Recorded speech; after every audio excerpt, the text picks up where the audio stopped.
Captains, hop in your TARDISes. You're listening to Doctor Huh? A podcast where we watch Doctor Who in a random order. Huh? What? Why? Huh? I'm your granddad prentice, Jordan. Hey, who's this bazoolium? It's me, Sam. Hey, if I get to get the bazoolium. Hey, I gotta get the gabagool and the bazoolium. Hey.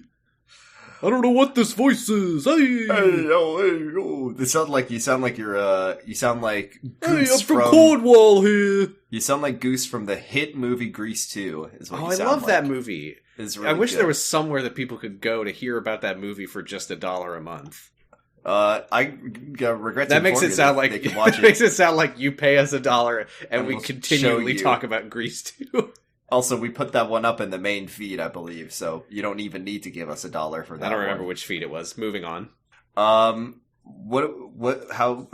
are you? Banter section. How are you? I'm checking my notes. This is the banter section here. How are you? This is the part where you have a fun chat. I'm fine. I've been...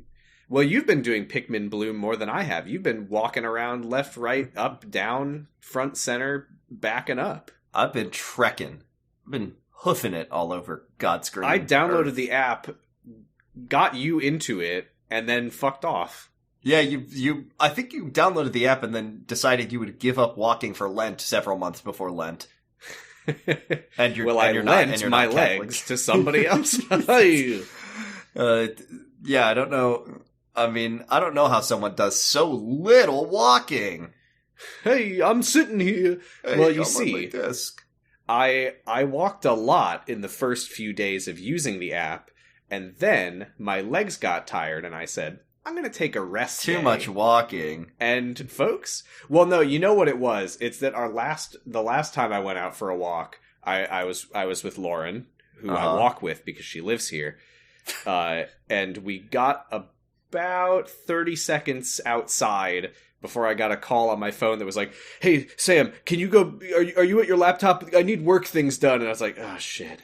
I need you to fly to San Francisco right the fuck now." Yeah. Yes, my boss, Mr. Musk. Mr. Musk, thank you, really sir. on my ass. Thank you, Papa Musk. You're so wise, so good. Will Twitter still exist by the time this episode is up? Yes, almost certainly. Probably. I don't but get will this Trump's whole... account be reinstated? Yeah, that's the real question. Is will Donald Trump be posting, like, Did you... have you heard about this Doctor Who podcast? This is my Simpsons Donald Trump impression, by the way. Very nasty podcast. I'm Donald Trump from the TV show The Simpsons. I like this. We do an impression of a bad impression of him so that we don't have to pretend that we're trying our best. Right, we don't have to put our signature on any... Yeah, any Trump impression. Hey, I'm the bad Trump impression for The Simpsons. This is what I sound like. I don't know, did you see... I feel like we haven't done this on this podcast before, is just shoot the shit before we get into it, because we're usually too excited. Maybe that foreshadows something about this week's episode. It doesn't. No. I like it. That's good. But I don't know if you saw that very recently, as we record this, Elon Musk posted a Twitter poll on his personal Twitter account asking if he should reinstate Trump on Twitter. I know that he brought back Babylon B, and I know he brought back my boy Jordan Peterson, who I have no choice but to respect because he does share my first name. Solidarity for sure. Yeah, solidarity for Jordan. But he didn't reinstate them though. They made tweets that got reported, and Twitter was like, "Hey there, Bucko, you got to take these tweets down if you want to tweet again." And they were like, "No." It was the funniest thing ever when Jordan Peterson refused to delete a tweet that violated the terms of service, and then he went on his podcast and cried about it for like 3 weeks, and then he deleted it. Well, speaking of Jordan Peterson podcasting, we might have a particular message from a patron to read at the end. I thought you were going to say, like, we are 2/3 of the phrase Jordan Peterson podcasting. No, it's we may still be in the backlog era of patron messages, and we might have a very untimely Jordan Peterson message. It's gonna be like, up yours, woke moralists, we'll see who cancels who. Oh, cool, there you go, Dan. We don't even have to do it at the end. Oh, yeah, there you go. Thanks, Dan. I know you so well, my friend. I know you haven't started boiling frogs yet, but I need to send this before I forget about it. To be read in Ben voice. Up yours, woke moralists. We'll see who cancels who. Sent July 12th. There you go, Dan. Oh, that message. Yeah. Wow. That was in July? That was in July. That was so long ago. I thought that was like a few weeks ago that he tweeted that or said that. Oh my god. Jesus. I hate time. I hate time and I hate time travel. Let's not talk about Doctor Who anymore. Yeah, fuck this show. Fuck this show. Actually, this episode, let me tell you. Well, there's actually no time travel in this episode. No. So we can talk about this one. So this is season 2, episode 12. Sorry, Army, it's what? Series 2. Thank you. Episode 12. Sorry, Army, what? Series 2, Flimpledoo 12. Thank you. They call it. Yeah, thank you. It's called Army of Ghosts. This episode stars David Tennant. No, I'm just kidding. David Tennant as the 10th Doctor and Billie Piper as Rose Tyler. And I don't remember who played Rose's mom, but she was in this one too. Yeah, we don't normally do this, but that's fine. I think we should, because I want our listeners to be able to check in where we are at. And let me tell you, my brother, this is a big time for Doctor Who. Is this season? Can I quickly say this episode was written by Russell T Davies and directed by Graham Harper. It was a rusty joint, and you could tell because it was pretty kooky, but I liked it a fair amount. I don't know if I liked it for the writing, but I liked to watch it. I thought if we certainly can't make an ongoing ranking of episodes. That's not sustainable. This was my most enjoyable episode yet for me personally. I still like Rebel Flesh more, but what I would say is that if we're not getting the again, I'm basing everything off of the 2 episodes that I've seen of Matt Smith. If Stephen Moffat is the guy who likes to do sci-fi philosophy and make you think episodes, this and Legend of the Sea Devils are like just sci-fi adventure stories, and I thought that this was a much better one than Legend of the Sea Devils. Now, they worked really hard on that one, I'm sure. They worked really hard on this one too. Yes. So I just need to preface once again, this is most people's favorite Doctor companion duo of all the time. So when people like think about Doctor Who and post about Doctor Who, it's usually like 10th Doctor and Rose Tyler. I don't really remember many of the episodes that Rose was in particularly because I forgot like all of the little bits. But I will say, and I'm not ashamed to admit it, I watched this show when I was 14 years old, and I felt like just overwhelming nostalgia watching this episode and seeing these 2 characters on screen. I was like, holy shit, this takes me back. These fucking guys. I gotta say, that's surprising to me, though, because I remember Rose from the Ecclesodes that I watched when I was trying to get into Doctor Who, and I didn't mind her, but I don't really remember her leaving much of an impression on me at all. I felt like Amy was a more interesting companion, but I mean, Rose clearly was around for a while, so... Yeah, this is later into her tenure as a companion. I mean, I suspect that it might be right up at the end. Right up at the end of it, The very first thing that she says in this episode is, "This is the story of how I died." This was a better opening, by the way, than the Amy Pond, like, "Once upon a time, there was a little girl with an imaginary friend in a magic box." I don't know if this was like a cold open, like a every episode kind of thing, or if this was, well, I guess it isn't, because I don't think the whole season Rose said, "And this is the story of how I died." Yeah, the season opens with, "This is the story of how I died," and you're like, damn, in episode 1, and then nothing happens, and you're like, oh, I'm waiting for it. Episode 2, this is also the story of how I died. I gotta ask, how did you feel about 10th Doctor David Tennant? I don't know. I'll be honest. I haven't really gotten a strong impression of any of the Doctors just yet. Mm-hmm. I think that Matt Smith's Doctor is definitely the most leaning into like Tumblr style quirk of any of them. Yes, for sure. 100%. But they kind of all do, to be honest. They all kind of do it. I think From Here's what my I've seen, thought. I don't remember Eccleston doing that, and the Fifth No, Doctor didn't really do it either. The Fifth didn't do it. but Eccleston, I mean, think, obviously, Tumblr wasn't going to be around for like 30 years after that. just but, like you know, just like people exchanging letters in the Doctor Who correspondence club, and they're like sending letters to the fan club, and it's like, oh my god, Oomphy Fifth Doctor. Wow. Goofy is so after Tumblr's heyday. I know. I'm just kidding. I just couldn't think of it. I like the idea, though, that they were developing a culture on Tumblr, and they were like, you know, I really liked that Fifth Doctor back in the 80s. I think that David Tennant, I could see him being one of my favorites, honestly. There was one part that I really liked with him, which is... Was it when he, like, sat down? Yeah, it was when he sat down. He just got, like, really fed up with the villain they were dealing with and was like, go ahead, yeah, destroy the world. Yeah, go for it. I loved that part. Yeah, like, I think he has the quirk. Ooh, sorry, I just remembered allons-y Alonso. Allons-y Alonso, cringe. I actually hate him. Cringe. Ghostbusters. Very funny, cringe. though, that we sniped that on our 4th episode. I cannot fucking believe that we sniped allons-y Alonso. This is a big episode. We got Cybermen, Daleks, and allons-y Alonso. And Torchwood.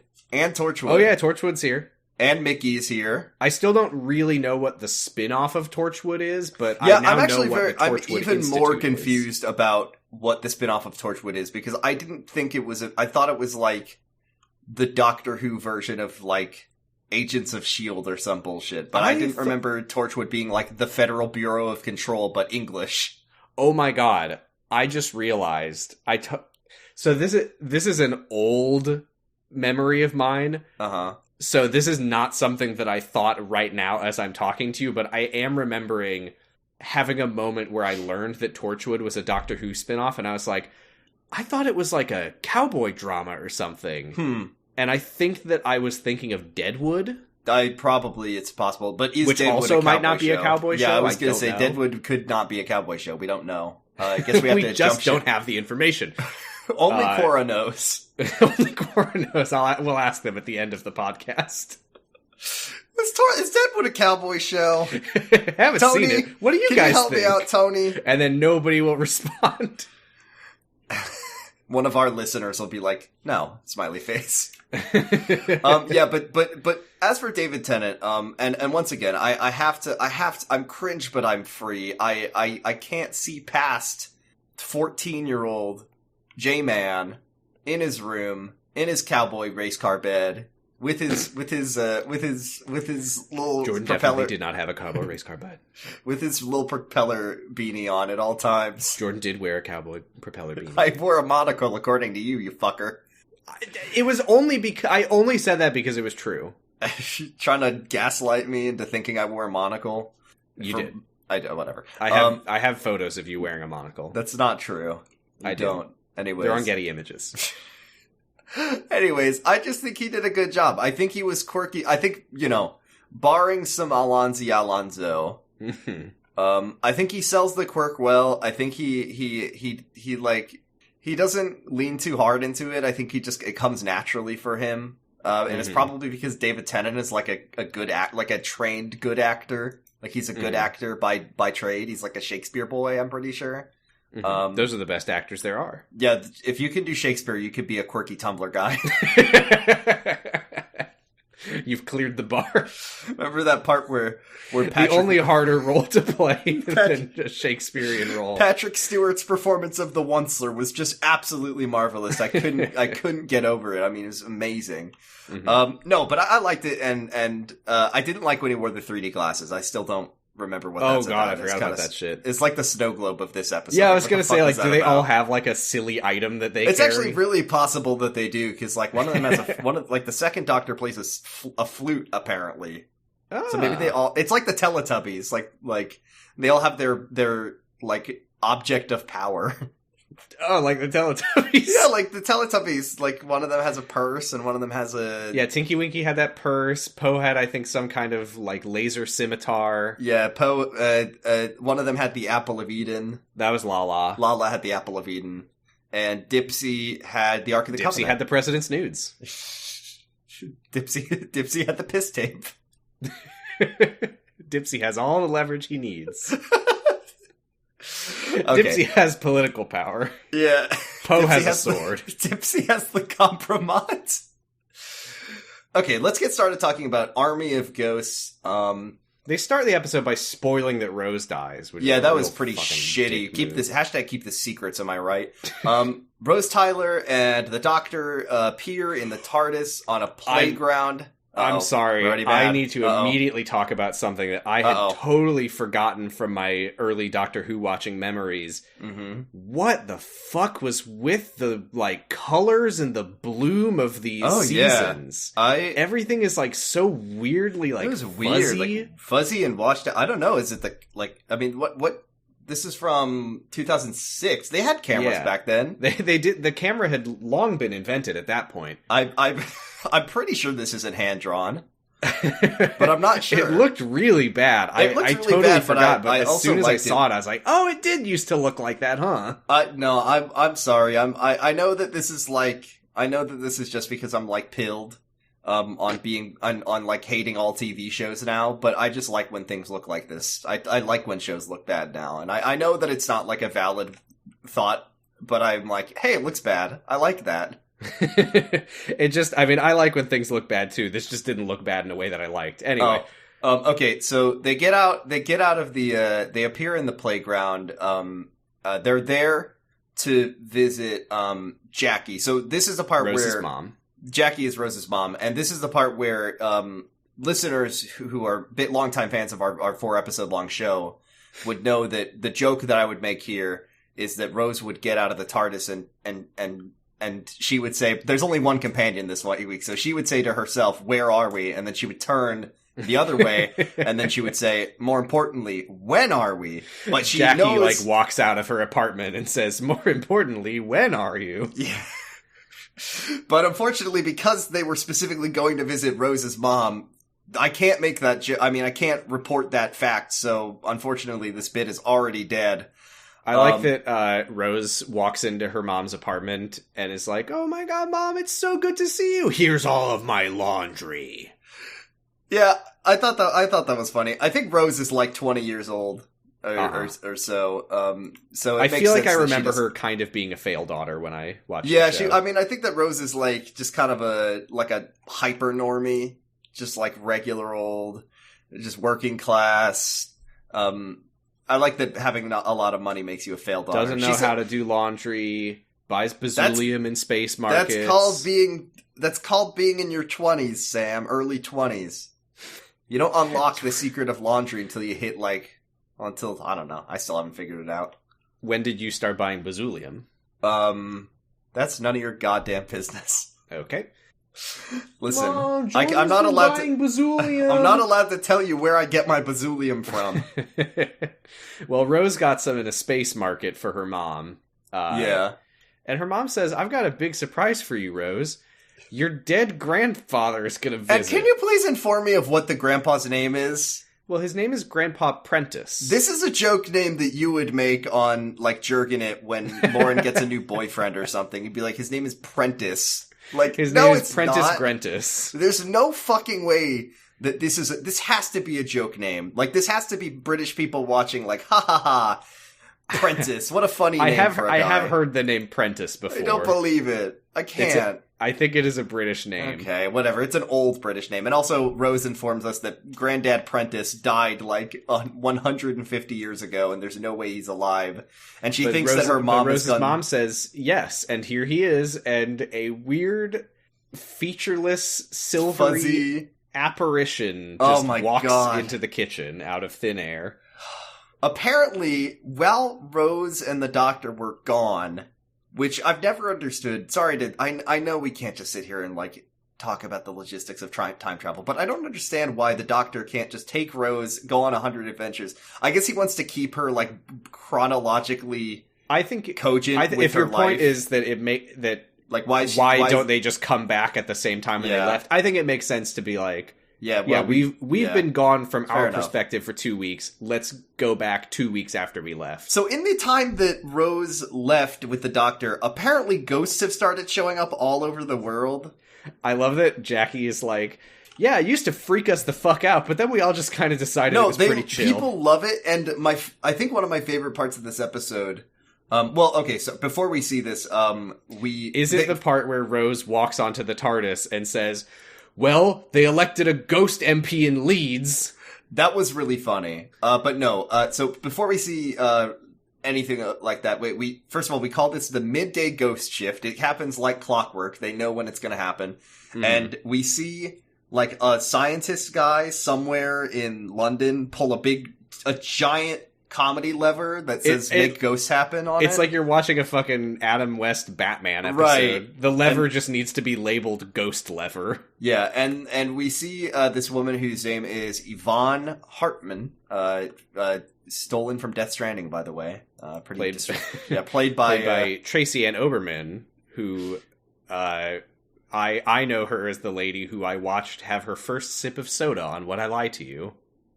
Oh, that was her, and she hated it. I can't believe they made her do that. I felt really bad for her in that moment. I would be so happy if I'd lived a life of never knowing what soda tastes like, and they ruined that for her. Anyway, she seems to be like the leader of the Torchwood Institute. Did you know that Torchwood is an anagram of Doctor Who? She's at least like the boss of whatever operation we're seeing. She's in like this the Ghost Master. I think her name tag says Ghost Master. Ghost Master General, yeah. So yeah, and they're like, sorry, they're doing like Doom, where they're like using ghost portal energy to like generate electricity with the power of ghosts and the afterlife. That is certainly not going to go badly at all. No. This is the part I really enjoyed, where we cut to real TV shows being like doctored, ha ha ha ha. Not all real TV shows, but a few. A couple real TV shows in which there are ghosts in it now.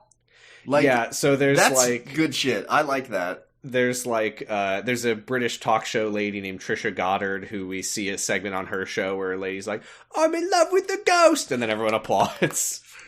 I feel like this segment was not as, like, politically horrific enough. There should have been, like, all kinds of vile shit. I mean, there was a super racist Japanese newscaster. That did fucking suck. There is a part where, like, there are ghosts on EastEnders. Yes. So, okay. I'm going to come back to the EastEnders one in a second. Because I have some context for that moment. Mm-hmm. But there's a few other things I want to mention. One, the British news guy says that people are starting to report that the ghosts are talking, which I don't think is true based on what the ghosts turn out to be. I would hope that it's not true.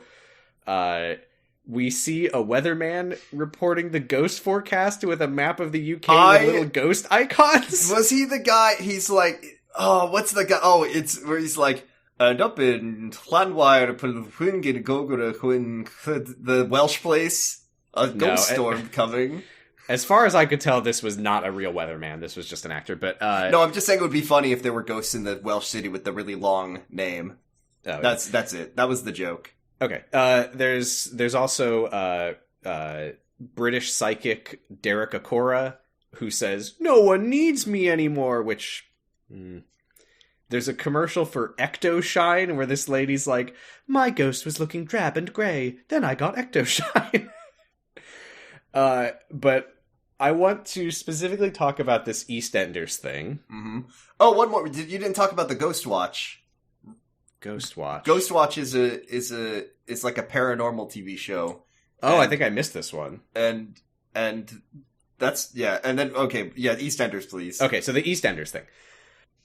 So it's a lady played by Barbara Windsor, who is an actual EastEnders character, saying, if anyone doesn't know, EastEnders is a British soap opera, and she's at her bar that I assume her character runs on the show, and she's like, "Den Watts, you get out of here. I don't care if you came back from the dead. The only spirits I serve here are gin and whiskey." I thought that was very funny. And then they cut to his like weird silvery silhouette that she's yelling at. It's great. Which does imply that, because the ghosts just appear, which implies they that were they scheduling this around ghost shift time, like, and then oh my god, one of the ghosts keeps popping up next to the bar. let's film a scene with it when it comes up next. It's so funny. I was thinking the same thing. And I appreciate... So I want to say the context of this joke is that at the time, around the time that this episode came out, the character of Den Watts had been killed off on the show because the actor was jerking off on a webcam. Oh. So this was a very timely, like, tabloid-style joke. That is a very timely tabloid-style joke. Was the actor... And now it's just confusing. That is confusing. I do like... I was thinking, like, how do they get all these TV shows to be part of this TV? And then I was like, oh, wait, Doctor Who is, like, the TV show on BBC. So it seems pretty easy to get these other TV shows to be a part of this bigger TV show. So Jackie is like, she's like, oh, I can tell that this ghost is my dad because I can smell his cigarettes. You just have to make an effort to feel it. That's that was the shit of like, no. Hold on a second. You can't be like, you gotta really you gotta really make yourself feel. You gotta really convince yourself, and then it's true. And then if I do that, it's true. And then the doctor kind of points out, like, because Rose is like, I don't smell any cigarettes, and the doctor's like, okay, something's up here, and clearly what's going on is that the more people believe that these are the ghosts of their dead loved ones, like, the stronger this like mass psychosis ghost incident thing is gonna it's gonna get in worse. The end, what we find out, and I guess we know this already with the Torchwood stuff, but like, people aren't pulling the ghosts in. It's just that as everyone kind of accepts that they like this and that these are their dead relatives and family members and stuff. I don't know why I said relatives and family members, but basically everyone just convinces themselves that this is good, and then they just stop thinking about why it's happening. Can you remind me about whenabouts this episode came out? 2006? Yeah, I actually, I tricked you. You don't need to know the year, because all you need to know is that back at the Torchwood Institute, every single character is wearing gigantic Bluetooth earpieces for the whole episode, sometimes 2 at a time, which is like wearing 2 watches, one on each wrist, and wearing 2 Bluetooth headsets, one in each ear. Those are like both incredible power moves to just show your pure professionalism status. Have you seen Everything Everywhere All at Once? I have not, unfortunately. Oh my god, it's so good. It was all I could think about when I saw them wearing 2 Bluetooth.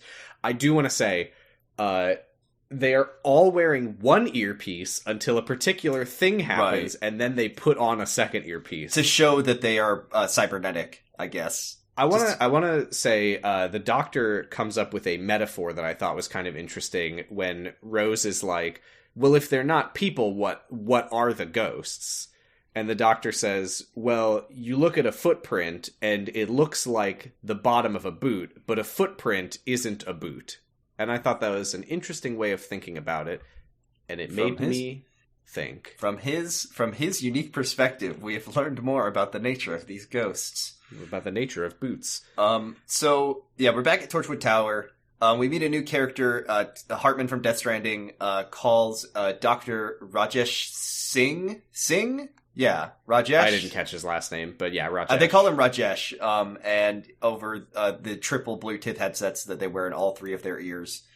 And she's like, oh, is it doing anything yet? And then he like looks over at this giant featureless sphere that's just kind of so sitting funny there. Because he's just sitting there. He's like doing Sudoku, and he's like, no, boss, nothing's happening here. It's as boring as ever. And then we just cut to a gigantic, like, 15-foot across floating black sphere in the air. He apparently got, like, the most advanced... Like, he said you can detect the heat coming off of a single protozoa or something like that, but it will not detect any heat coming off of this big, large floating sphere that is in my room. Any instrument they use just fails to measure anything that... They basically, all of their instruments show that there's nothing there at all, but they're like, I mean, I can fucking see it. It's a giant ball. The thing that really, I did get slightly bothered by a moment here, because just in terms of like bad conveyance of what was going on, is after she hangs up, and I believe requests that they send Rajesh more like fun activities to keep him busy. Can I get like a workbook or something? Yeah. Can I get some crosswords or maybe like a Lego?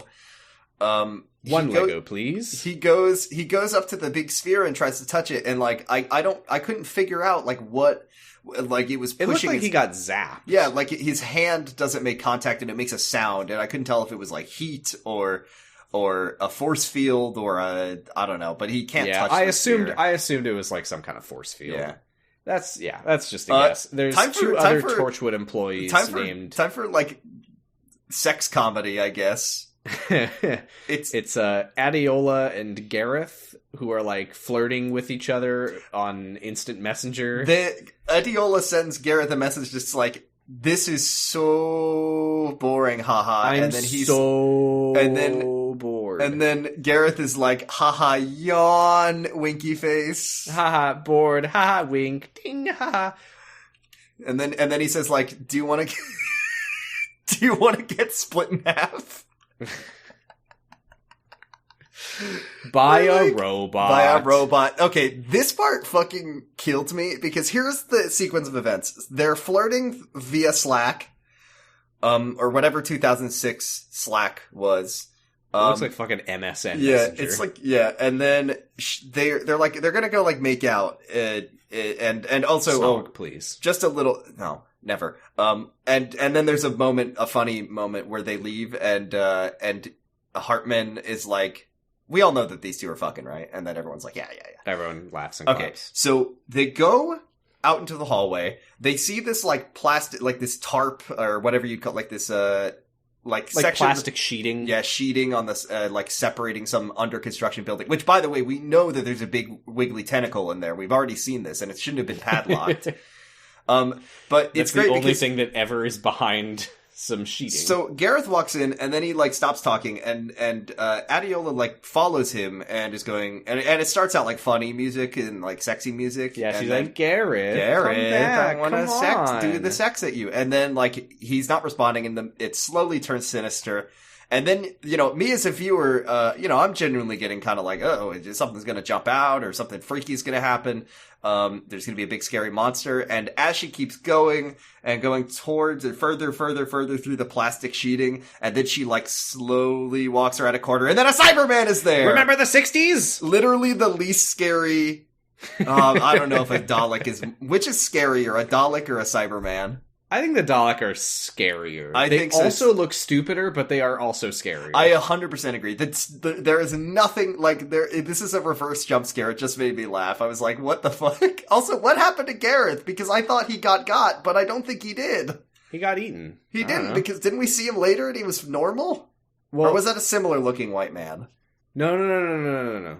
I think you misunderstood what was going on. Okay. They're getting brain control. I know they're getting brain control, but I guess the brain control just wasn't on yet when we saw him the second time. Are you confused because there's another guy who is Matt? I think I was mixing Gareth up with Matt. Anyway, they both get got by the funny Cyberman. And if you're unfamiliar with Doctor Who, if you're just a listener, which I'm sure some people are, the Cybermen are just like next to the like that one 1960s robot that showed up in Columbo and a couple other movies and TV shows.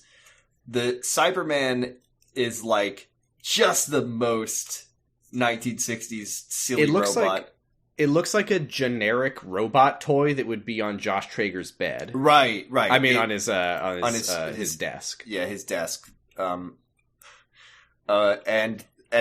this part's... I think Troy Bolton had one of these in his treehouse in High School Musical 3. Yeah, I want to make a joke, but I can't make it, so just remind me later to make the joke.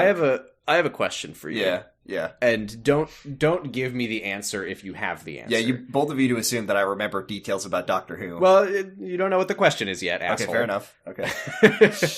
Don't need to be so hostile. Lauren mentioned to me that there is an actor in this episode who is just a nobody role in this episode, but who will come back and play a much larger, different role in the future. I'm just curious, yes or no, did you see anyone who stood out to you as like, wait a minute, isn't that so-and-so? I saw a character in this episode who didn't do much in this episode, but has done much in other episodes and plays a bigger role later. But this character has been present in the show and has done things. I assume that you're talking about quote-unquote Samuel. Yeah. Yeah, I will say I did when I saw him. I was like, oh, hey, I remember him. Yeah, I was very happy to see him as well, but I don't know who else. I don't know. Lauren didn't tell me. Yeah, I don't know if that's. Yeah, apparently there's an extra in this who I think Lauren said will be a companion later. Really, I didn't recognize any. I should recognize the companions, and I didn't see anyone, but I could have missed it. If anyone knows, post in our Doctor Huh channel in Discord. Yes, just post yes, and we'll know that you know. Okay, so Cybermen, Bluetooth headset related horror. I love what we're not seeing is that the Cyberman goes and then he like sprays you with sparks or something, and then he gives you another Bluetooth. Here, take this. And then you walk back to the office. Go back to work! Thanks, boss. This is where Rose like walks into the TARDIS of the newspaper and she's like, well, Leeds fucked it. There's a ghost in Parliament now. How did that happen? They didn't even know what the name of the ghost was. I want to see the debate where it's like, my opponent is glittery and gray. Senator, Mr. Ghost, any comment? They don't do that, but they should. It would have been much better if they had gone. Yeah, I mean, it was already a landslide, so I don't know how you would win harder, but they would have won harder. Well, it was just because the other candidate was Labour Party, and they just got absolutely demolished. Actually, well, this is 2006. I don't know the state of British politics in 2006. I think Labour. No, don't go for it. Don't go for it. Don't go for it. Don't try it. Okay, this part's cringe. Oh yeah, this part sucked. This part sucked so bad. The Doctor starts singing the Ghostbusters theme song, and then Rose joins in. He does a dumb voice, and he's like, who you gonna call? He's like David Tennant trying to do an American-style voice. It sucked. I hated it. But he's getting, like, his ghost hunting equipment. Like, he's got... I mean, he looks kind of like he's got a proton pack on. And they're setting up, like, traffic codes. Specifically... They gave him a backpack, even though that backpack is not used when he does the thing that he does next. And in the meantime, like, this was one thing I actually liked about Rose this episode, is because she's been at this for 2 seasons, she's very well-traveled and knowledgeable of things. Yeah, you definitely got a sense that she was, like, familiar with all of the systems and was, like, she was, like, kind of on his level in a way that we haven't really seen the I think more so than any episode we've seen, besides, I guess, Dan the Man killing, like, 7 adversaries, Rose was very much playing an active role in a lot of the, in some of the events of this week, which I liked, but she didn't kill anyone with a sword, so worst companion ever, 0 out of 10. I'm not, look, I'll say this, she helped set up some cones on the ground. I would say other than that, she didn't really do anything important or well. She tried, and as we know on Doctor Huh, effort is everything. She tried very hard. That's so true. She tried so hard. She tried so hard with the psychic paper. paper. Now this has become a multi-episode running joke, and I have to keep it up for the rest of the podcast. Yep. Okay, so they set up cones, and they're gonna trap a ghost to, like, triangulate where the ghosts are coming from. It makes sense. Sure. Yeah, fine. Whatever. We just need to accept this about Doctor Who, is they are going to tell us that he's doing something, and we just have to go, okay. Yeah, sure. I guess you're doing that. So the ghost shift happens, which I correct me if I'm wrong, does that mean that doesn't it happen once a day, or did they say midday ghost shift as if there's, like, several ghost shifts every day? Whatever. It sounds like it happens several times throughout the day. So the ghost gets trapped, Torchwood people pick up on this. Although, there might have been a passage of time, because Rose has now received a newspaper. Yeah, Rose received a newspaper, and it says, extra, extra, it's been 3 years since Rose Tyler got back. 10 years on, and the ghosts are just getting cooler. Sorry about your mom, Rose. Rest in peace. Now there's 2 Prentice ghosts. is even more dead now. But when they trap the ghost, somehow the folks at Torchwood Tower, like, figure that out, and they go to hack into the, well, they don't hack in, they have access to the, and it works. Yeah. Whatever they did, it works, and there you go. No, I was where saying Adiola and Gareth walk back into the I office want to and say, specify. sorry, we're late. Listen, I want to specify. It's important. The thing that the Doctor does works. What Torchwood people do is that they access the CCTV at the park where the spike of energy is coming from. And you're right. I forgot that they not only did they pinpoint the exact address where one of the ghosts was being trapped, but they had a fucking security camera to watch the TARDIS on. I mean, correct me. I mean, to me, I can suspend my disbelief with what we are told Torchwood, the kinds of things that Torchwood has been up to, that they would be able to do this if they wanted it. Anyway. I don't question them having access to the security camera. It's just very convenient that, I mean, I wasn't even going to talk about this at all, but it is very convenient that they are able to pinpoint the exact address. What, They go by postal code. I want to go back really quick. Yeah. We got to take it back to that scene in the church. Yeah. I'm glad that we're bringing that up all this time later. For anyone just joining us, that is like a 4-year-old Jurgenit reference. It's so, yeah. That was like episode 10. Anyway, I still remember the episode's called Woman on the Verge if you want to listen to it. It's probably bad, but... Yeah, don't listen to Jurgenit. Fools. No. It's probably good. Yeah, I totally forgot to mention the fucking part where Adiola is looking for Gareth in the plastic room, and the fucking lab from Taskmaster. And she looks and she sees a hazy silhouette that is clearly a robot head. It's so clearly a Cyberman. Have you seen my coworker? She walks into the lab. There's a letter on the ground. It says, "Put this Bluetooth ear set in. Fastest wins. Your time starts now." And she's just like, "Well, I mean, I gotta do it. I mean, I have to win. I gotta get 5 points." So she and Gareth are back in the office. They've been Cybermanned. I'm not done talking about the CCTV bit yet. I want to say something. You keep interrupting me. Shut the fuck up. I thought that... No words. Stop talking for the rest of the episode. Wait. You're sorry. The reason that this is confused is because you've skipped like 5 paragraphs of my notes. Oh, you're totally right. I was just thinking about... I just wanted to talk about a funny thing. But okay, go ahead. I think the only... No, there is some stuff to talk about here. It is worth mentioning that when they turn the ghost shift lever on, that Adiola and Garrett's Bluetooth earpieces start like beeping faster and faster and faster. Is this like when you come out into the office wearing 2 Bluetooth earpieces, like looking cool? Yeah, do your coworkers go, "Damn, did you get promoted?"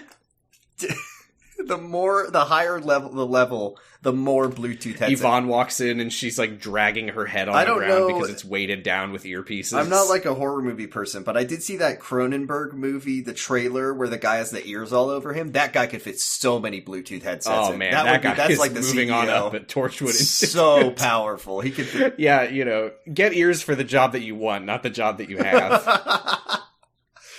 So, okay, Jackie is in the TARDIS complaining about how much she hates all of the things about her daughter. And this I think is weird because when they show up, she's like, "Oh my god, it's so good." She like kisses the doctor on the lips like 8 times. Well, then she realizes like she's talking to Rose, and she realizes that like the person that she's talking to is not the same as the Rose that she knew before because she's going to buy Bozulium, and she says like, "Okay, so you're gonna like time travel for how long?" And Rose is like, "Oh, I was thinking like for the rest of my life, probably forever, probably forever." And then she's forever like, will do. Well, when you decide that you don't want to do it anymore, you're gonna come back. And I mean, okay, let's just say that telling your daughter that she's gonna not be Rose Tyler anymore is a pretty fucked up thing to say to your child. I got the sense that the reason that Jackie like turned on this whole thing was because they said specifically that Rose was like, "Mom, that's not Grandpa. That's an alien. Let me believe.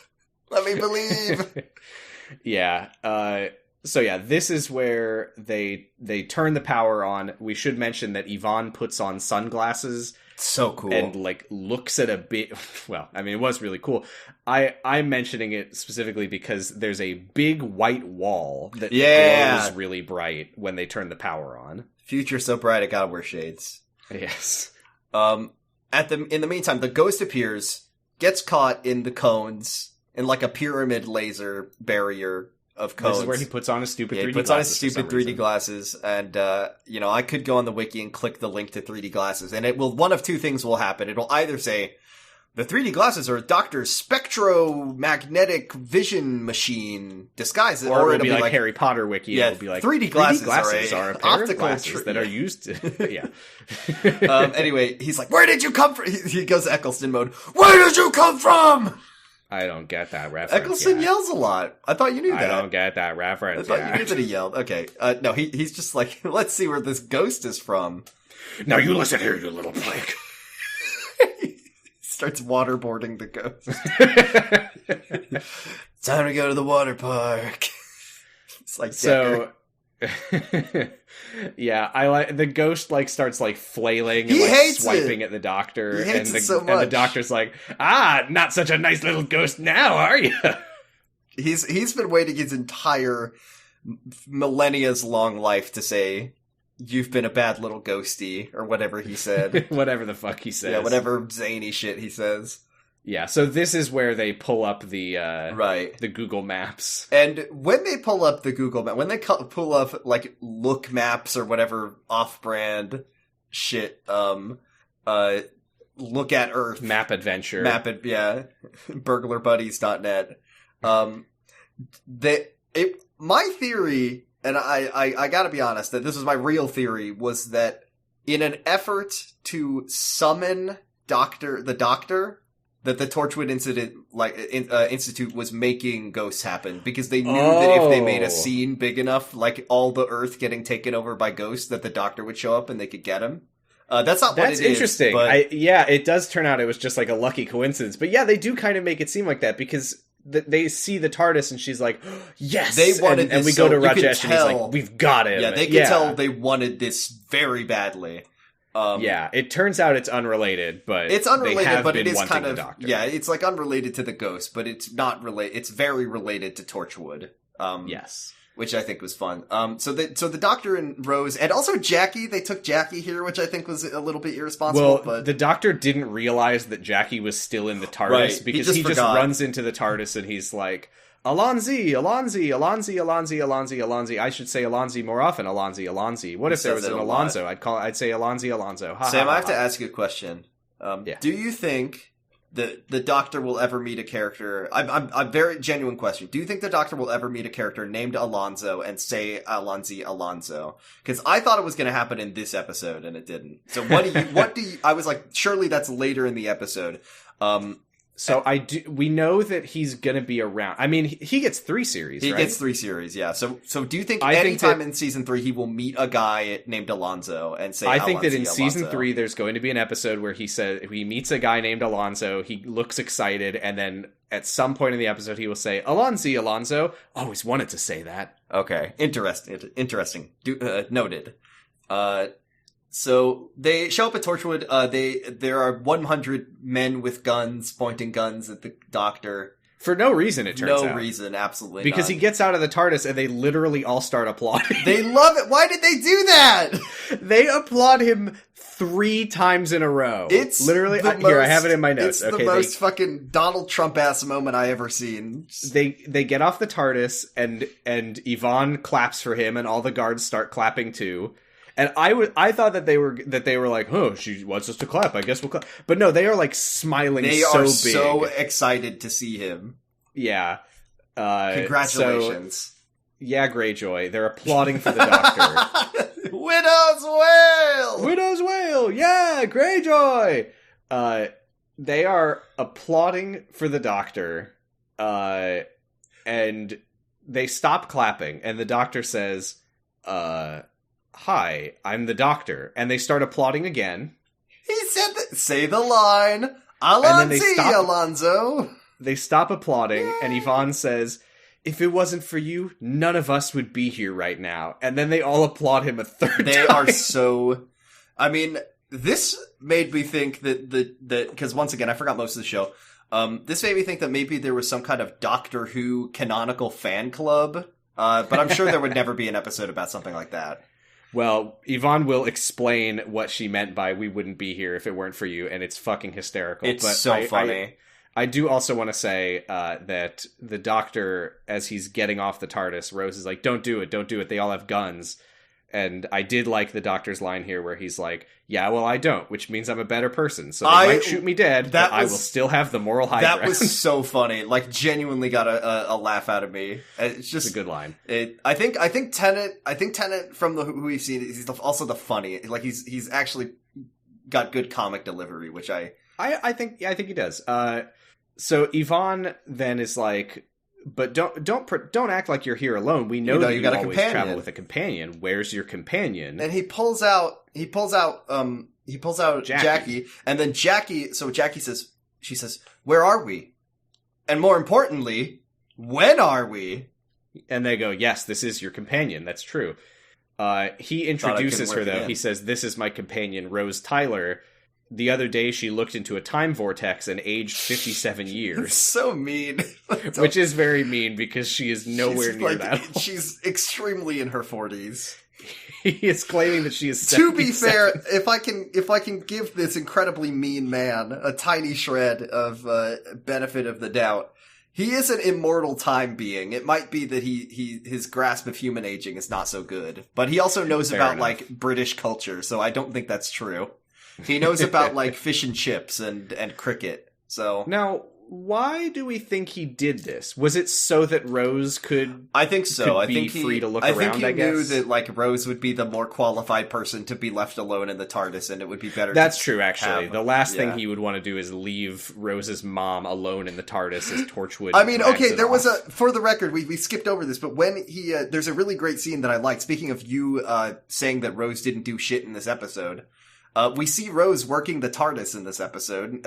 I mean, by the Doctor's instruction. No, that was what I was counting as the only thing that she does in this episode. Oh, fair enough. But there's a very funny moment where so he's like giving her instructions and she's like repeating it to herself so she doesn't forget. And then he says like press the blue button or press the button. And she says this button. No, you've just killed us all. So there are buttons on the TARDIS that do kill you if you press it. So I wouldn't want Jackie to be on it. That's true. Jackie doesn't know which are the kill us buttons. Why does the TARDIS have a kill us all button? I guess it's a trick that the Master left in Time Flight. So yeah, Rose is going to be left behind the TARDIS. I do like that the Doctor, as he's explaining who Jackie is, he's claiming that it's an old Rose who fucked up her brain with time vortex poison or whatever the fuck. He basically says, like, yeah, to be honest, she kind of sucks. You can have her if you want. He's so mean to her. I simply cannot stand in this moment. He's being so mean to Jackie. And I couldn't figure out why he was doing it. I guess just because he's annoyed at her for the ghost stuff. I guess so. Or maybe he's annoyed that he forgot that she was in the TARDIS. Like, it's not... Obviously, he knew she was in there earlier. Anyway. Yeah. Yes, I see where I was confused. I've looked ahead and there was another white man who I mixed up with the and his name was David Tennant. so why did the I really didn't get why Gareth came out of the TARDIS. What was up with that? Wait, that wasn't me? Sam, you were in this episode? So, we learn a little bit about the Torchwood Institute. They have what the Doctor refers to as a Jatha sun glider or something. This must be from another... Okay, I have to point and laugh at myself in the mirror, because last week we made a joke about, like, what if everything that they said was, like, a callback to another episode? Right, we're gonna see Dan go to Spirit Halloween and buy a pirate costume. Like, this entire episode is all seemingly... I mean, the thing about Queen Victoria and the werewolf has to be... That can't be an anecdote. That has to be a previous episode. But yeah, the Jatha sun glider that they shot down. This has to be all old stuff. She mentions that Torchwood was behind the destruction of the Psychorax or something on Christmas Day, she says. And she explains their motto is, if it's alien, it's ours. Literally, and she says that they work for the British Empire, which officially doesn't exist right now, but she thinks that it will again This someday. Organization is like, it's literally like, what if the Federal Bureau of Control was, like, just racist? Like, extra racist for no reason. Like, why is it so, why are they like this? Like, I don't know a lot about the British government, but I don't think the rest of the British government is, like, secretly trying to restore the British Empire using, like, the implications are so wretched. I hate it. Yes. And there's a part later, not to like get ahead, there's a part later where Hartman is like, she's refuses to use metric measurements. And she's like, we don't really use metric. We call that the fucking European Union slave collar that holds us all down. Like what is wrong? Like, why are you like this? I did think this was interesting, though, from the perspective of, we basically learned that this is an organization that Queen Victoria personally founded. After meeting the Doctor. The fact that they were founded in the 19th century, and that they have been like a super secret underground organization all these years, that they would just like be sort of stuck in the past in terms of like who should be in power, I did think was actually pretty interesting. That is pretty interesting. I need to understand how what's that guy's name? I can't think of the name. Who's that actor? Jack. You're gonna have to give me anything else. I need to know how, like, John Barrowman Jack Harkness becomes, like, the president of this evil organization in a like, sexy HBO TV show where they, like, have sex. Like, when does that happen? So... I just want to know when Torchwood becomes very, very sexual. Like, when does that happen? I mean, it's already... like, I guess it's already sexual because of what's going on in the background. BBC, can you generate a sexual Torchwood? Can you make a sexual Torchwood for adults? Because this show is for babies, and I need a show that's a bit more mature so I can... This ain't your son's Torchwood. Meanwhile... okay. I want to say, Yvonne Hartman... who I like that I have taken to calling her exclusively Yvonne, and you are calling her exclusively Hartman. Hopefully not making it confusing for anybody. There's a little moment here where she shows off, like, some guy, like, walks by with a particle gun or whatever, and she's like, keep up the good work. Oh, there's, like, a thing that helps Toby? you... Yeah. Oh, because she's like, I know everyone's names. Yeah, she's like, oh, I'm a people person. I know everyone by name. And he's like, oh, is there anyone here named Alonso? And she's like, no, why? And he's like, no reason. I was so sure that was going to be, like, that was setting something up later when Rose is sneaking around in a stolen uniform. But it doesn't fucking come up again, which means that they only did that for a fucking Alonso callback, which is really disappointing to me. I also think it was trying to characterize Yvonne, and you have to call her Hartman, as like this evil villain, but also she's like a Hank Scorpio type person. Like, yeah, like she's like very, very warm and smiley, but you know that as soon as evil. anything goes wrong, she's going to scream at you and throw a stapler at your head. Right. In the meantime, sorry, that's Amy Klobuchar. Oh, also, there's a part where like she's showing off all the technology, and there's one that's like, "This will help you lift heavy load," and then Jackie's like, "This would help me with the groceries," and she says, "Fuck you."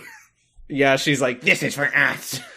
Not for you. In the meantime, Adiola is back on her old tricks, luring another generic white man into this one is Matt. Matt into the Taskmaster lab, where he also gets the Cyberman puts a Bluetooth headset and promotes him. This is the one where we're actually skipping ahead a little because it keeps cutting back, but this is the one where we see like. She, like, watches stoically as he walks through the plastic, and we just see, like, a big spray of sparks, and we just feel like... What was happening there? We know what's going on in that cranium. So why is it, like, where's the sparks coming from? Are they welding the Bluetooth headset together? Are they manufacturing it He just happens to have a metal skull. Oh, okay. He has the plate. Yeah, they had to drill through it. Somewhere in here, Rose is in the TARDIS looking for she gets the psychic paper. Yeah. Yvonne Hartman tells the Doctor the reason that he's never heard of them, which I think I was wondering about that, if he knew who they were. This is where we find out that no, he does not know who they are. She says there's a reason for that, because you were actually named as an enemy of the Crown in the Torchwood Foundation Charter of 1879. And then he says, wait a minute, Torchwood, 1879? Isn't Torchwood the place in Scotland where I encountered Queen Victoria and a werewolf in 1879? Yeah, that out of context, that line is very funny. But then I was like, oh, this just is an episode from earlier in the season. I know, but surely, yeah, and then we learned that the season, Queen maybe. came away from whatever interaction that was and was like, oh, fuck. and founded the anti-alien institute. It would be really funny if this was like Matt Smith Doctor who did this, and he was like, bibbly hibbly bibbly doo, and she's like, fuck this guy. This is fucked. This is my enemy. We need a thing for this. I don't know. I just can't get enough of this doctor. So this was a very goofy part, is where he's like, oh, I'm a prisoner, aren't I? And she's like, yes. Yeah, you are. And then they wheel his TARDIS away, which I'm surprised you can lift the TARDIS. Like, you can pick it up off the ground. That kind of shocked me. He does mention good fucking luck getting in it. Yeah. Can you tip the TARDIS? Can you tip the TARDIS over on its side if you push it? I would assume so. I want to see that. I want to see what happens when you do that. I'm going to do it. Probably nothing in particular. I'm going to do it right now. Okay. So Yvonne brings him into this room, and she's like, okay, so. And it cuts to show the giant sphere, and she's like, what the fuck is this thing? I love that, because I do like the show selling that being in a room with a giant featureless sphere that is clearly there, but is also, scientifically not there, would be very confusing and disorienting to your brain.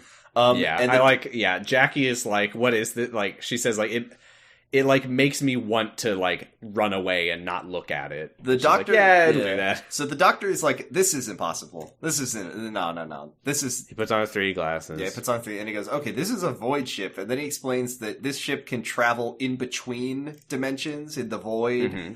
And it's just like... And then he says, the Time Lord's called the Void, but the Eternals, I don't know, from Marvel, I guess, call it the Howling. Kingo and Bungo call it the Howling. Yeah. Angelina Jolie calls it hell. That was... Why did they say that? That made no sense. That doesn't seem like it makes any sense that they would call this place hell.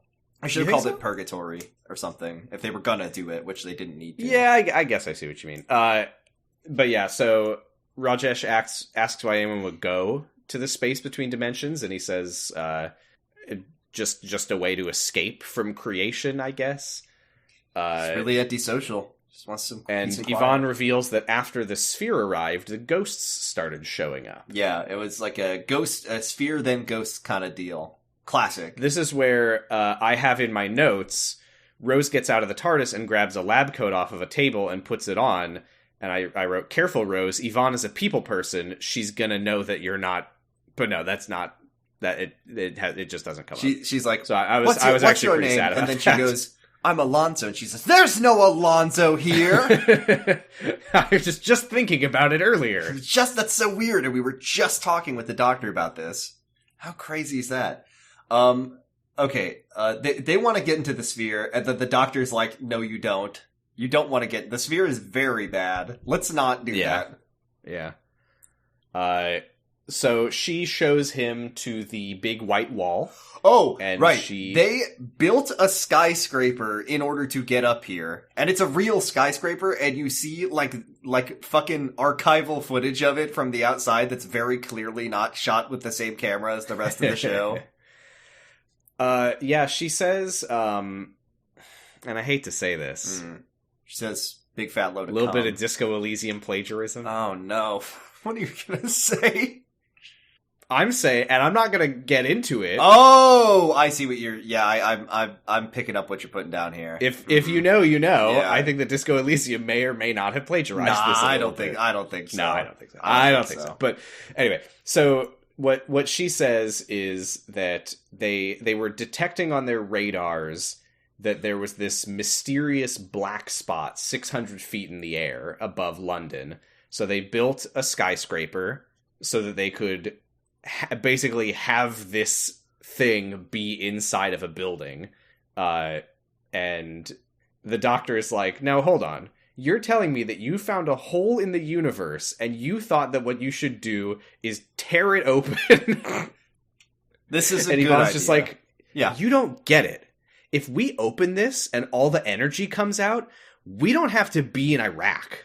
She is literally this is the most racist woman in the world. Like, I hate this woman and I hate everything that she says. And she's just like, we won't be dependent on the Middle East anymore if we can get the ghosts. Right. To why take not over just the be world. Like this? At least just say, like, this is an unlimited source of free energy. Free energy, like, we're, no emissions, we'll have solved climate change. No, it's, 2000. It was global warming at the time. Right, global warming, sorry. Anyway, let's see. I love, what the Doctor does here, because he's like, let me explain to you what you're doing. And he just, like, breaks a window, slams his screwdriver against her, like, glass office window. This is what I'm telling you. I like that he's kind of, like, belligerent. Like, he's just kind of mean to people, which I enjoy. Yeah, so he basically says, like, you see the center of the cracked glass here? That's the breach. And you just keep thwapping it with my screwdriver, which shatters everything around it. And the ghosts are crawling through those cracks that you've created. And if you keep fucking opening it, and he just destroys her window. I loved that.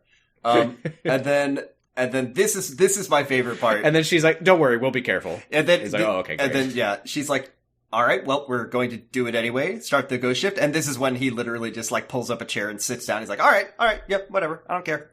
Just do it." Yeah, he's like, "Yeah, great. No, you know what you're doing." It was go ahead. It was very funny. Yep, I liked it. Yeah. I think he even is like, yeah, come on, Rose, pull up a chair. Anyone make us some tea? We could watch. Yeah. We could watch you destroy the universe. I just love how fucking petty he's being about about someone being about to destroy Earth or something. Yeah, I liked it. That's very funny. So yeah, they go to restart the they go to start the ghost shift, and then but right when she counts down to 1, she's like, okay, actually, no, we probably shouldn't do this. But unfortunately, through the power of double tooth, as I like to call it, all the mind-jacked employees are like, nah, and they started anyway. Yeah. This is a fun part. This is something that I don't really know much about from Doctor Who, but I like where we go to Rose, who she follows another lab coatman into a lab. And she uses her psychic paper as a security badge for the scanner. And she goes in, and Rajesh is in there, and it's the sphere room. And he's like, "Oh, what are you doing here?" And she's like, "Oh, personnel sent me to check on the prisoner." And she hands him the psychic paper, and he's like, "Nice try. Everyone at Torchwood has psychic training, and I can see that this is just a blank piece of paper." I want to know what psychic training is like. What could they possibly do? Play XCOM and you'll finally understand. Okay, no, I'm not doing that. Guess I'll never get it. He calls for security and says, "Okay, we're going to kill you now." And then in the background, he calls for his lab assistant, Samuel. And he says, "Samuel, can you check the locks?" And Samuel turns around and looks at Rose and makes eye contact and does a shushing gesture and then gives her a double thumbs up. I fucking love it. And I was so excited. I did not expect to see Mickey in this episode. I was very excited. Yes, I did recognize him as Mickey from the Ecclesodes. 2 things about Mickey. Number 1, the show absolutely broke my brain, and I could not for the life of me remember if his name was Mickey or Ricky. So good job, Doctor Who. You win. But it is Mickey. And I was very happy to see him because I do remember this guy having quite an arc. And I was going to say I'm excited to watch it, but I won't get to watch it. I won't ever. I'll just get to see maybe glimpses of it. Yeah, I do remember him. I don't really remember much about him. But he's the kind of guy that in a life or death situation gives a double thumbs up. And that's just he's one of the lads. Just like I want to see Dan the Man and Mickey get together and just lad it the fuck up. So this is where Rajesh calls Yvonne on the video phone and is like, "Hey, there's an intruder in here." And Yvonne, like, turns the laptop to the Doctor and is like, "Do you know this girl?" And he's like, "Nope, never met her." This is funny. And Yvonne's like, "Cool, we'll kill her." And the Doctor's like, "Well, okay, never mind. We're the try." It was funny. Yeah, so he says, "That's actually Rose. This is her mom. Sorry, I lied. Haha." But yeah, the ghost shift, oh, actually, no. The 3 Cyberman employees did stop the ghost shift earlier, but now at this moment, they all, like, give each other robo-looks, and they're like, "Reactivating ghost shift. Activating!" And Yvonne is like, "Hey, don't." And they're like, "Yes."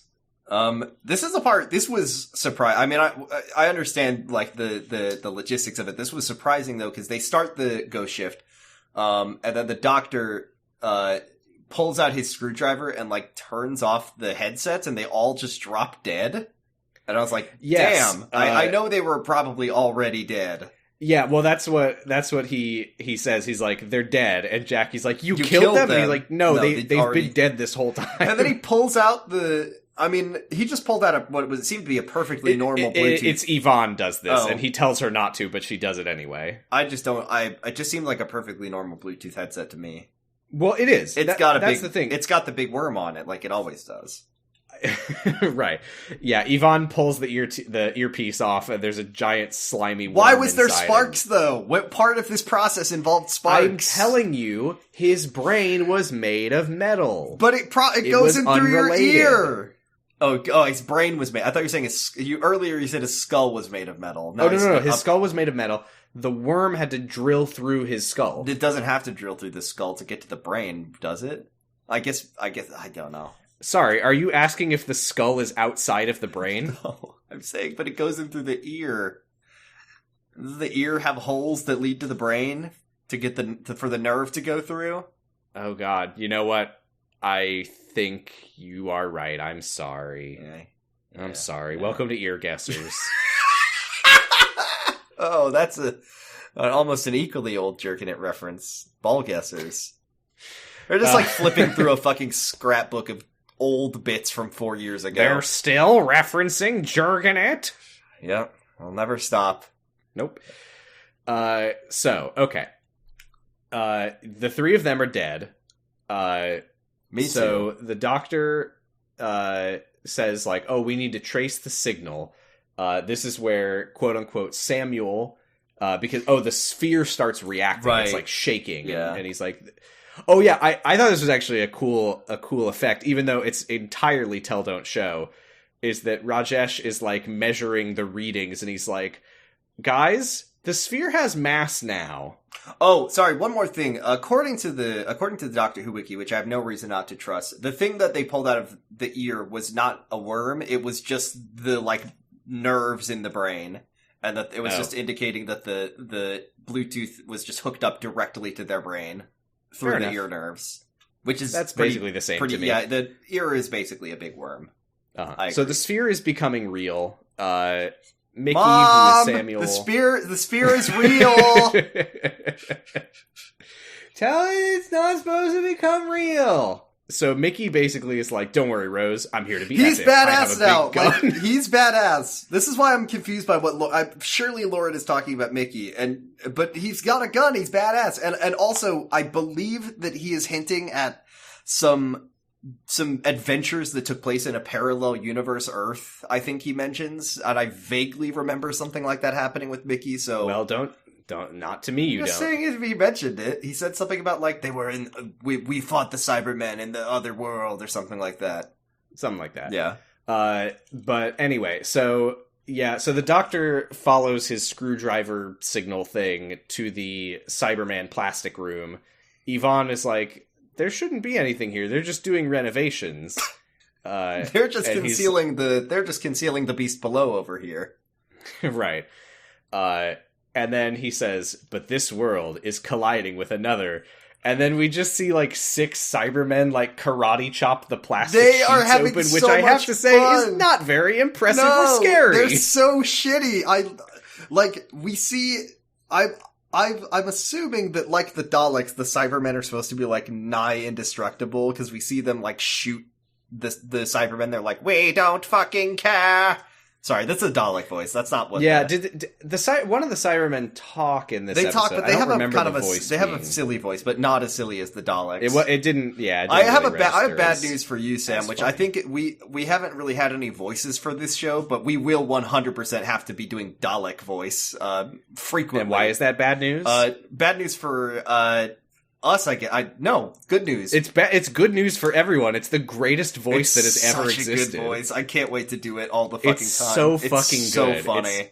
Anyway, that's what, and we're not talking about the Dalek right now, but I'm talking about the Dalek right now, which is the Dalek are even more so than the Cybermen to me, so stuck out of time, and I have so much genuine respect for them not fucking updating them one bit. Like what? Like they could have made like a hot Dalek that fucks or something, but like that's on Torchwood. Yeah, that's on.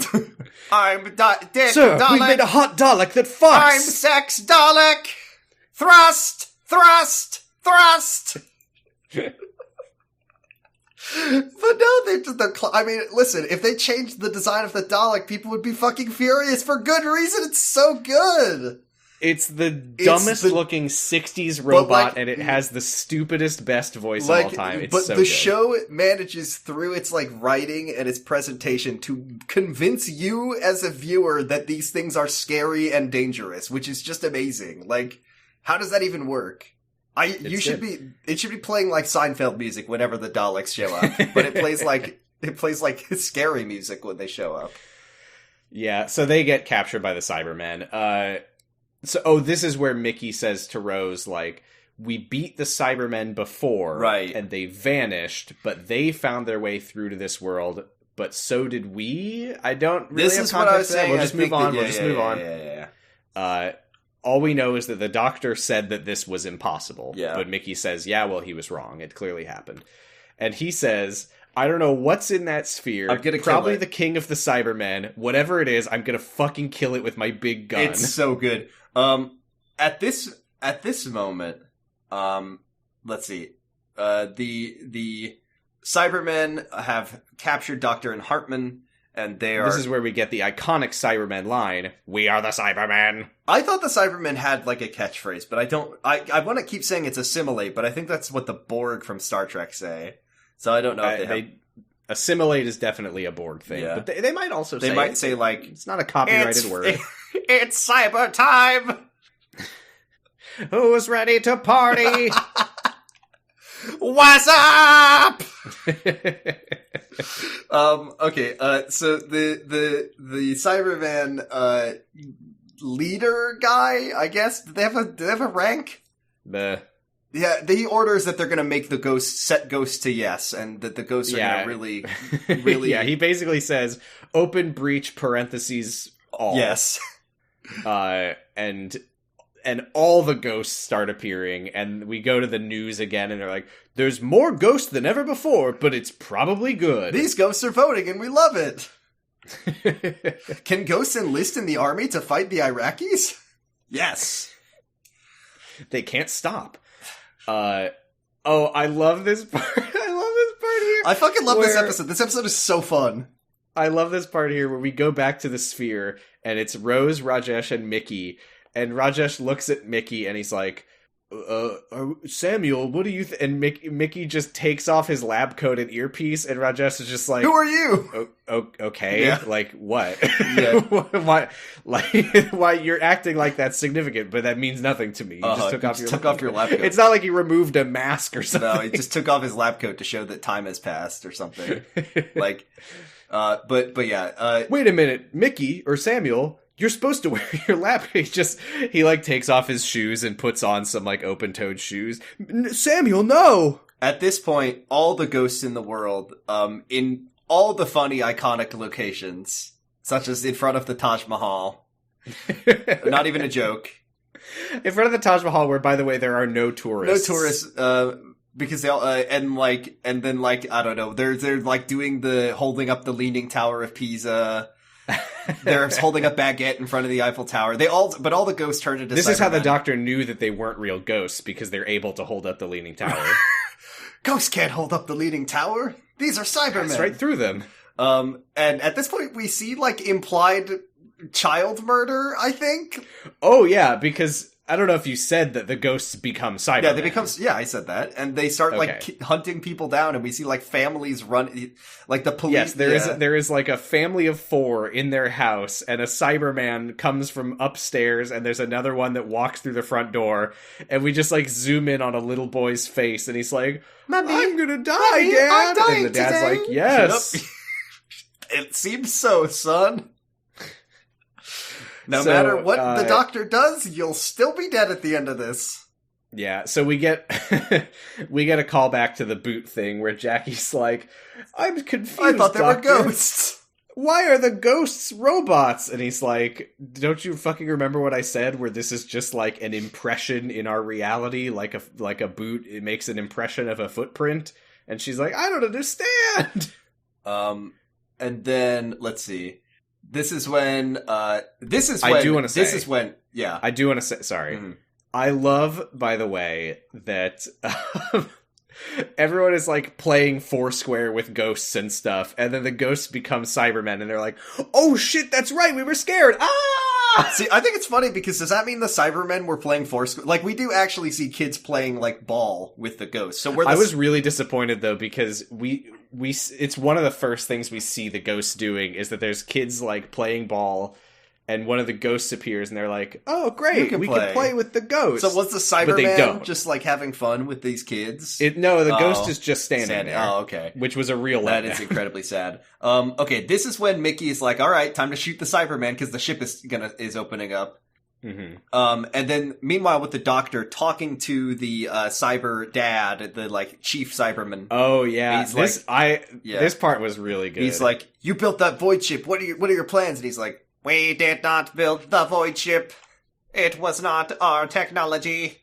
Yeah, I think they compared it to, like, we saw the void ship burst through your reality like a cannonball, and we saw the opportunity to slip through the cracks. From the Legend of the Sea Devil episode. Yeah, but the Cyberman is like, we do not know its origin, and then we cut What if there were funny guys inside? Which opens up, and 3 Daleks float out of it. Exterminate! They're so good. Oh god, stan Daleks. I love them so much. They're so funny. I'm really glad, by the way, because you said on our Patreon episode, when we rolled our next old Doctor Who episode, Remembrance of the Daleks, you were like, I can't believe we're going to meet the Daleks first in a bonus episode. Like that? And then we didn't. We didn't. Why did they... I mean, it's so funny, but why did they sound like that? Because it's really good. It's so good that they talk like that. Anyway, and we thank them for sounding like that. And this is bad. I remember watching this episode.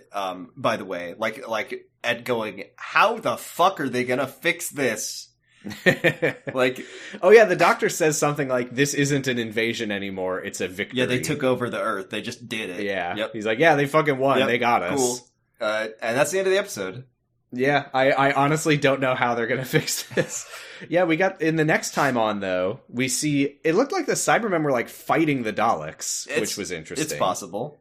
I mean, they're not affiliated with each other. I guess not. The Daleks the Daleks say some shit about the Genesis arc. Mm-hmm. Don't know. And then there's a guy who is, like, a space marine who's like, they came in through a rift in reality, so why can't I? Bonies! every episode. Crap damn it! The Daleks showed up. Bunch of bad stuff just happened. And yeah, the last thing in the next Grandpa time on is, what's that guy's name? Granddad Prentice. Hit him with your cane. God damn it, Grandpa Prentice. Use the bone saw. The last thing in the next time on is a Cyberman says that if they team up with the Daleks, they could upgrade the universe. Sure. I love this shit. They're gonna give the universe a Bluetooth headset. So I should say also, because I have no context for the Cybermen or the Daleks, but I got the sense that at some point, probably before the run of the modern episodes. Okay, so from what I remember of the Ecclesodes, I feel like the Daleks were kind of a neutralized threat at the start of the revival. Interesting. I think that's what I remember. Interesting. I got the sense, though, that they had fought the Cybermen with David Tennant. That's a guess. That's a good guess. With Eccleston, maybe he ends fighting them.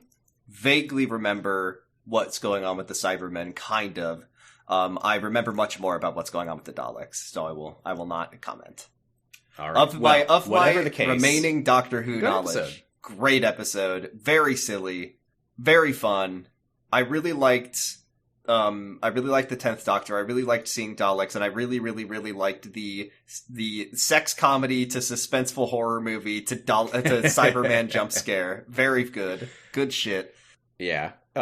So I did mention earlier that we can't conceivably rank the episodes, but maybe like a letter grade? I would give this one... Yeah, that's good. Yeah, let's give it a letter grade. I would give this one a solid B, because I think it was very entertaining, but I don't think it's reached the dizzying heights that some of the best episodes have gotten to it. Like, yes, that's the thing, is I'm like, I don't even know if I would give Rebel Flesh like an A. No. I'd say for me, Rebel Flesh is like a B+.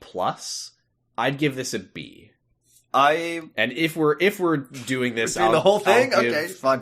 Yeah, I mean, why not? Why not? All right. If we're gonna do this moving forward, why not do it all at the top when we only have four to retrograde? Okay, so we'll just go in order. So Beast Below, I'd give this like a D+.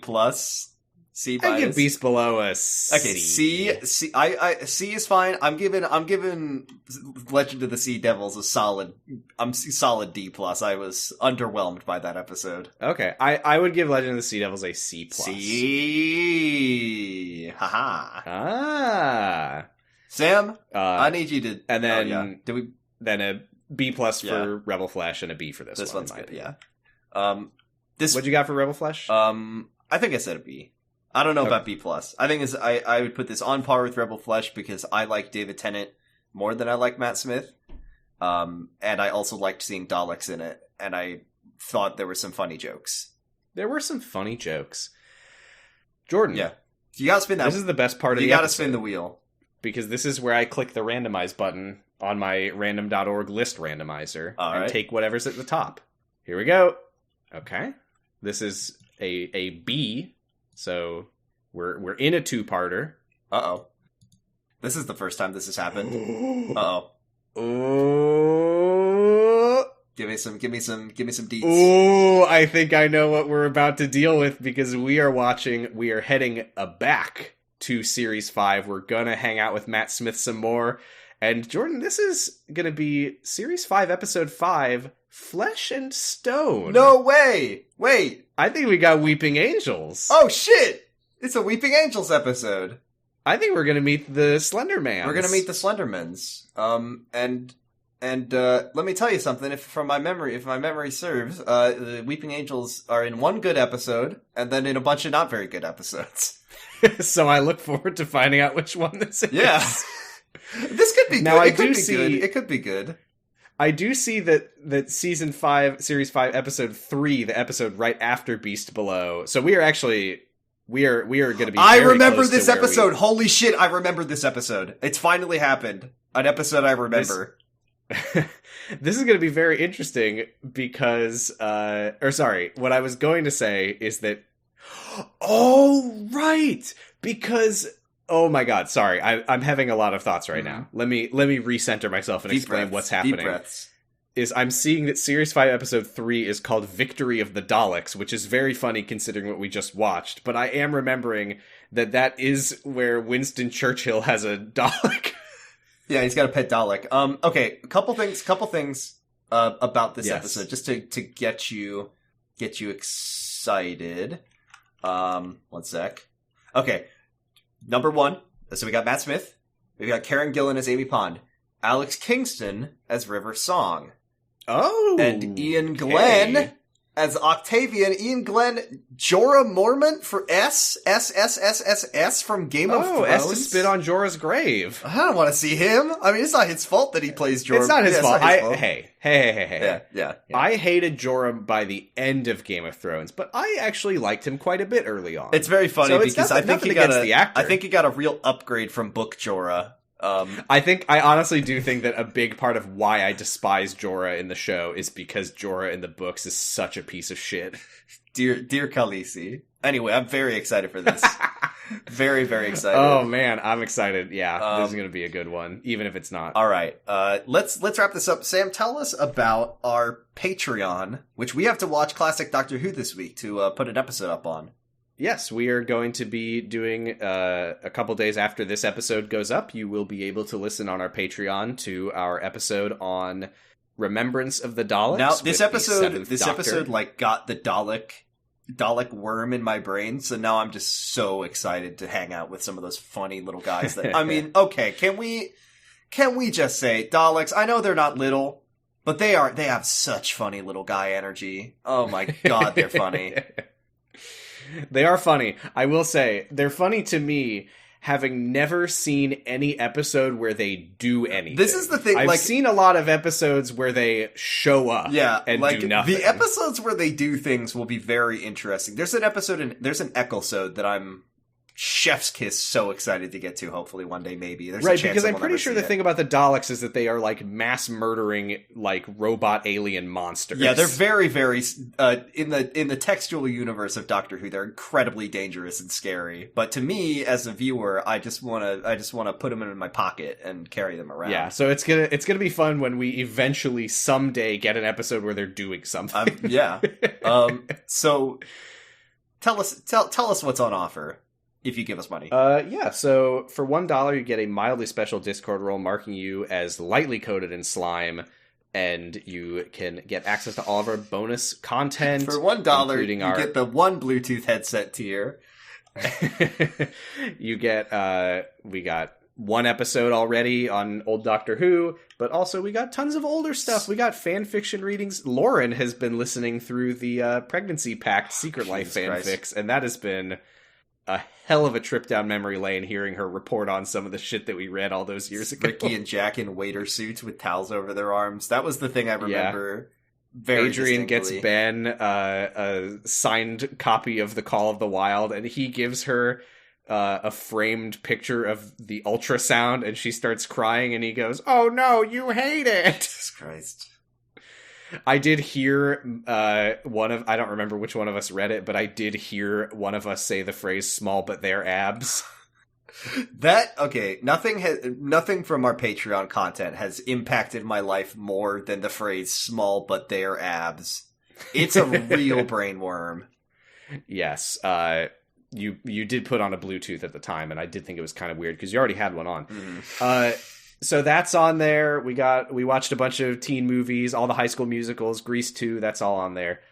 $5 gets you a pretty special Discord role marking you as entirely covered in slime. Just goopy up with it. You can pretend, and if you don't like Doctor Who that much, you can pretend that this is like a Kyle XY thing if you want. Sure. And it gets you a shout out on the podcast, and we will read a message that you send us in whatever funny, stupid voice that we want. And you know the Dalek voice is on there now. Dalek voice, please. Mandatory. Dan, you know what to do. we do still have quite a few to get through. So if you send us a message, don't be surprised if it doesn't come up right away. Should we read another message in this week because I kind of fucked it up at the beginning? Yeah. We'll do another one. We'll do another one. $10 gets you an incredibly special Discord role marking you as a companion of the show, which is made of slime. And you can listen to the podcast live while we record it, which is right now at 5:30 Pacific time on Fridays. Okay? Yeah. Okay. So, we got a message. I don't remember if we do messages or shoutouts first. I have the message here. I guess I'll do it since you did the last one.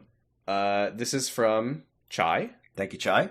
Who says, to please read one of the sillier facts about Doctor Who canon.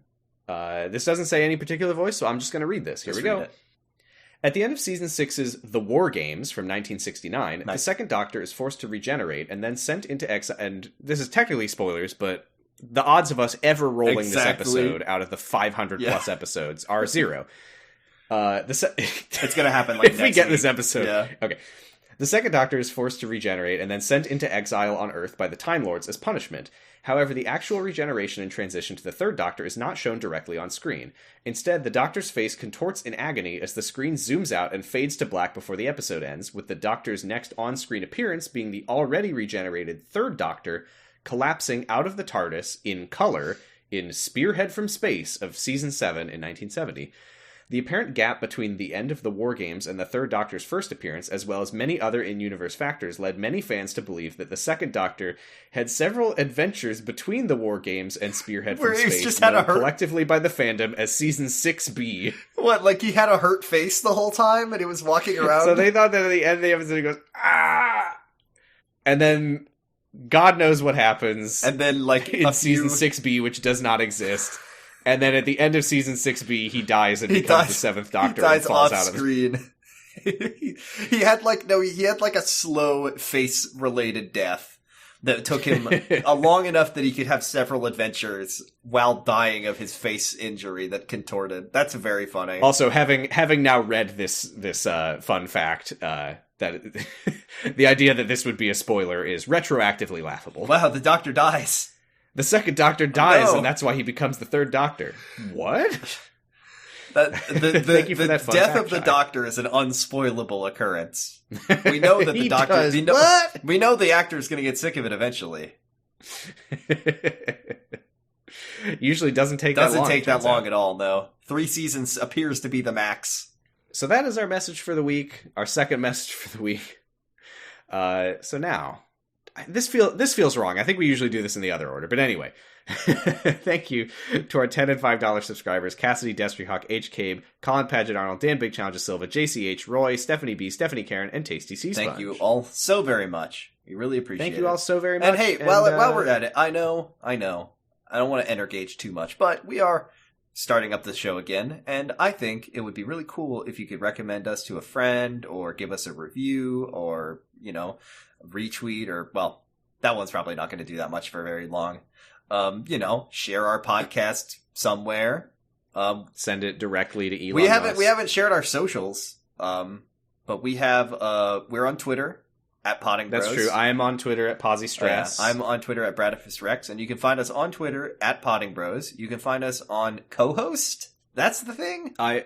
I'm on co-host at Positive Stress, and we do have a cohost.com/Dr. Huh. And you can also find us on tumblr.com/Dr. Huh, because you know that we're going to make a Doctor Who podcast. Tumblr has to hear about it. Absolutely. If there's any chance of this podcast ever reaching $100 a month on Patreon so we watch an episode of Torchwood, Tumblr will help us. It's because and if you're listening to this Tumblr from tags. Tumblr, we respect you and we thank you for joining us. Thank you. I hope that we don't make any of you mad.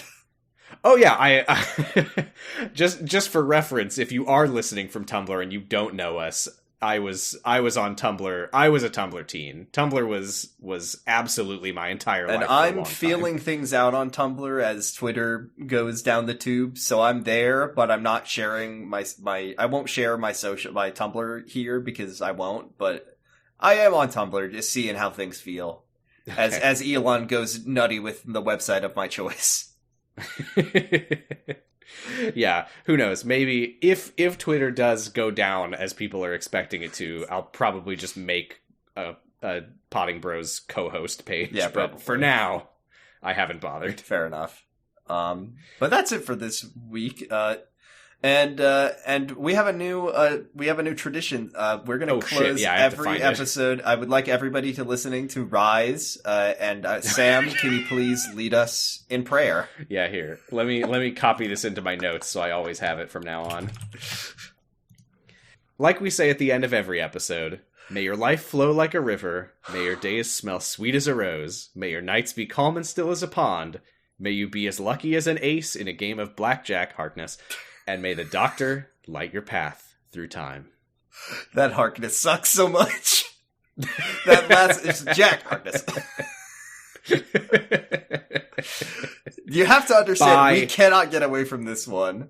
It's so funny, Sam. Thank you. I didn't write it. I know, but it's what has to be done. They say it at conventions. All right. Thank you, everybody. See you next week. Bye. What do we... Oh, I was like, do we have a sign-off? That was the sign-off.